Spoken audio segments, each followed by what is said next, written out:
Thank you very much, Riv. This time we are joined by just ourselves because I just like your company so much. I don't want to share you. Yeah, we can break down this game a little bit. Yeah, absolutely. So start with picks and bans then.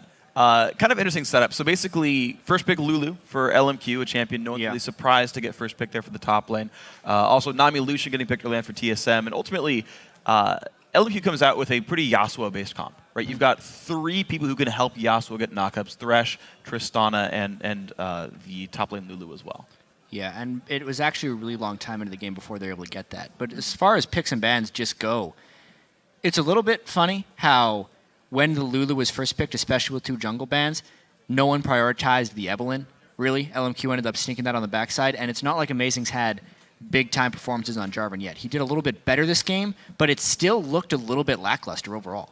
It's weird because the champions picked here, like the top lane mages that are grabbed, the new Gragas and Lulu, they're not the same level of threat as people like Yasuo, Tristana, Lucian, Kayle. Like, they're kind of both 2.5 threat teams is the weird thing, where you can really just say if you kill the 2 backline squishies, which is Bjergsen Wild Turtle or Xiao and Vasily, you kind of remove the damage output there. It's not old Gragas, and Lulu never had that kind of burst damage. And so you were back to these sort of 2 threat teams where like the tanks dive in, you're like, okay, but where's the follow-up? And oftentimes there wasn't much. Yeah, not to mention the really mobile composition that LMQ had, which made shockwaves very difficult to land for Bjergsen. But even with all that, TSM had a pretty good advantage early. And we're going to show a few clips about how they got there. Yeah, so we can pull up the first replay we have, actually. One of a couple of clips here. This is one of the mid lane fights. Actually, this might be one that This was the turnaround, actually. So this is the moment where TSM had a pretty big lead, but then the initiation goes really wrong, combined with the fact that this is the first time LMQ got the initiation we wanted. I mean, we had that whole pregame about Xiao actually aggressing up against Bjergsen. This was the first time we really got to see the impacts of it. All right, so you come in on this fight, and really amazing over dives, and he's tanky, and as you talked about, TSM being ahead. We can roll this clip. Yeah, we can go ahead and roll it right here. But TSM, they still feel like they're ahead. They feel like there's enough follow. They've got some burst there. But the problem is, like, this is like great dodging by Xiao. It gets around from everything. The wind wall separates it, and they're able to reach, like, finally, the flash jump in, the knockup from Lulu. They finally reach the back line, and there's no damage left afterwards. And it was a very missed ultimate by Darius as well, which ended up allowing LMQ to really jump on. If it wasn't for the spectacular play of Turtle right here, it would have been a complete landslide. He just dodged out so many spells and ended up making this a delayed 3-for-2 instead of what should have basically been a 3-for-0. Yeah, and honestly, Wild Turtle did a very great job early in mid-game there. And of course, his individual plays have all been awesome, and he did one of the standard Lucian builds of Ruin King Yomu's, and that's fine. He itemized weird afterwards. I think we'll get to that point later because we're still going to talk about the team comps for a bit, but we will touch on TSM's item choices later on because those got suspect. Yeah, well, the funny thing about this game is how you and I were talking about it. It was very swingy in multiple directions because we just had a whole bunch of glass cannons in this game. Every item the Turtle built until he sold his Yumus for a Randwins was offensive. So we saw him blowing up Ackerman in about half a second. But then, if he makes one small mistake, he gets 2-shot or 1-shot. By Vasily or Xiao. So it really created a place, even though LMQ had a much stronger late game composition, because everyone was so glass cannon, it made it so TSM would have small opportunities to turn. Sure, if you make any individual misplay, if you miss your wind wall, if you don't land the hook, you don't lantern out, Shockwave means you die.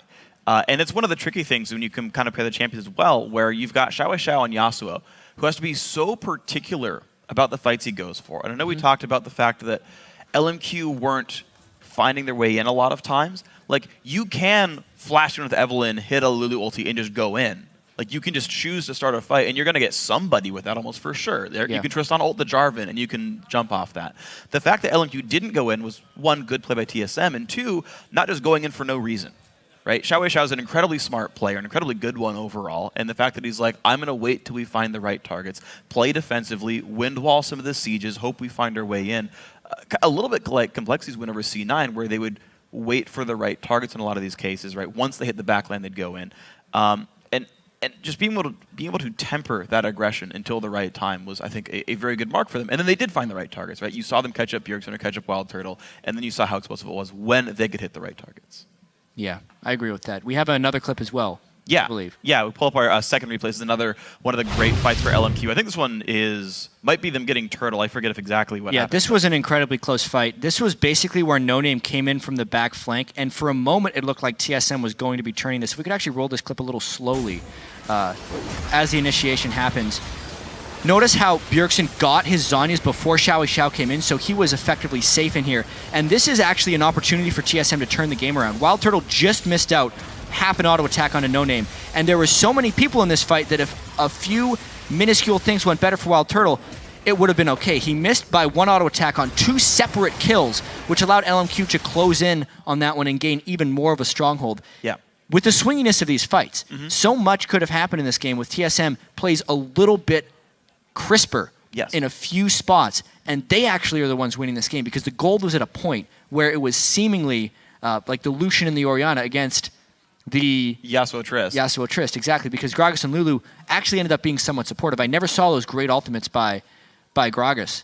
No, not really. You never saw the real big setups there. So much of it was because of the incredible mobility of the LMQ composition. We talked about it a little bit. They had the flank ability in their team comp because the only way they want to play this is with Eve coming back from behind.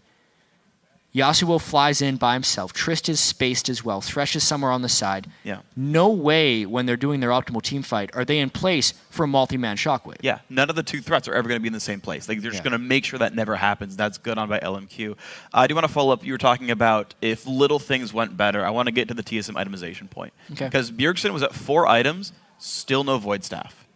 Wild Turtle was at 4 items. Like, he bought Trinity Force 4th item. And to be honest, Trinity Force is a good 2nd item. It is a power spike item to say, like, I have BT Triforce or Ruin King Triforce, and the base damage is high enough because the proc damage barely scales at that point that you can bully people out because your 2 items are better than their 2 items. Like, you will spike above, like, Eye-Edge Zeal will be inferior to, like, Ruin King Yomu's or to, like, Bloodthirster Triforce.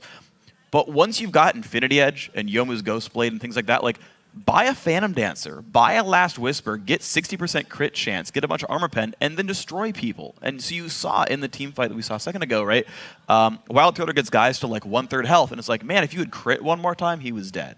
And time and again, he's missing that just barely. And that's when you make a mistake in itemization, that's what happens. Now, these players are very good, but they're new to the patch, and not everyone spends 7 hours doing math like I do.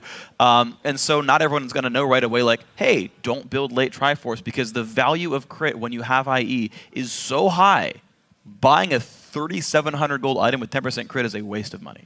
Yeah, it definitely felt a little bit like they got trapped into their item builds. They wanted the Morellonomicon with the Cheers, so he finished that, and then he had his Death Cap before his Voice Staff. They had difficult trade-offs in the AP spectrum as well. But for LMQ, you know, with that victory, they have tough schedule next week as well. They face CLG and I believe Cloud9.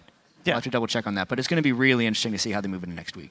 Yeah, we'll see if they can do it, of course. And it's a 4-game week next week as well, so a lot of prep required for everybody. Now, guys, we're going to take a quick break while the teams load in for our next battle, which is Counter Logic Gaming versus Dignitas. So don't touch that mouse. We'll be right back.